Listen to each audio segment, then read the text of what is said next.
মোহনবাগান যা চায় তাই পায়, আপুইয়া শান্তের কথা শোনা যাচ্ছে, তো কি বলবেন? মোহনবাগান না, দেখুন, আমি কোনো নাম নিয়ে বলছি না, আমি আবার বলছি, আপুইয়া নিয়ে আমাকে 1 মাস আগে লোকে প্রশ্ন করেছিল, তাতে আমি বলেছিলাম যে বম্বেতে খেলার চান্স সবচেয়ে বেশি, না হলে মনমানি খেলবে। আমরা চেষ্টা করছি। তখন আমাকে অন্য ক্লাবের নাম দিয়ে অনেকে জিজ্ঞেস করেছিল, বললাম খেললে আইদার আমার কম্পিটিটার মুম্বাই ছাড়া আর কেউ নেই। এবং আপনাদের আজকে আমি ওপেনলি বলছি, আমাদের থেকে বেশি দর দিয়েছিল একটি ক্লাব, কলকাতার একটি ক্লাব আমাদের থেকে বেশি দর দিয়েছিল। এটা আমি উইথ অথরিটি নিয়ে বলছি, আমি কোনো ক্লাবের নাম করছি না, বেশি দর দিয়েছিল। কিন্তু ও মনমানি এসছে, মনমানি আসছে, এখনো চুক্তি চলছে, মনমানি আসছে। মোহনবাগান কি যা চাইছে তাই পাচ্ছে? না, দেখুন, এই আজ নয়, এই ইতিহাস বলছি, যা চাইছে তাই পাচ্ছে। আমি কথাটা আমি বলতে চাই না, শুধু আমি এটা বলতে চাই আমরা অনেক প্ল্যান করে যাই।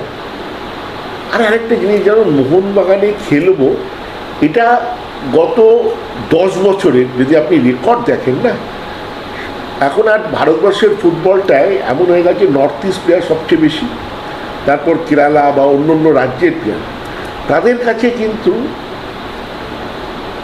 বম্বে, গোয়া কিন্তু সবার ওপরে টানছে মোহনবাগান।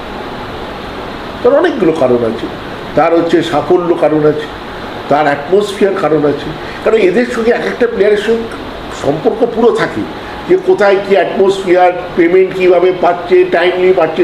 এখনকার সেন্টিমেন্ট ক্লাবের প্রতি কিন্তু অনেক কম, এখন প্রফেশনালিজমটা অনেক বেশি, এটা বাস্তব, এটা অস্বীকার করার কোনো জায়গা নেই।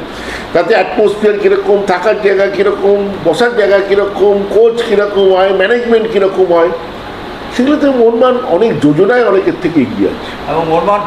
এবং এই যে ক্লাবের সঙ্গে একটা দ্বন্দ্ব কোম্পানির, এটা কিন্তু মোহনবাগানে তো লাস্ট 4 বছর 5 বছর 3 বছর ধরে চলছে, কেউ তো কোনোদিন বলেও নি, শুনেও নি, আজ অব্দি হয়েও নি। সেটা কিন্তু একটা বড় কাজ করে, এটা একটা বড় কাজ করে। আজকে এখানে আমাদের ক্লাবে প্র্যাকটিস হচ্ছে, ক্লাবে আসছি, অ্যাটমসফিয়ার, এই ড্রেসিং রুম, এই টোটালিটিতে, আর আমরা কারেন্ট প্লেয়ারদেরকে সেই সম্মান, সেই জায়গাটা আমরা দিই, তাই জন্যই তারা এখানে আসছে।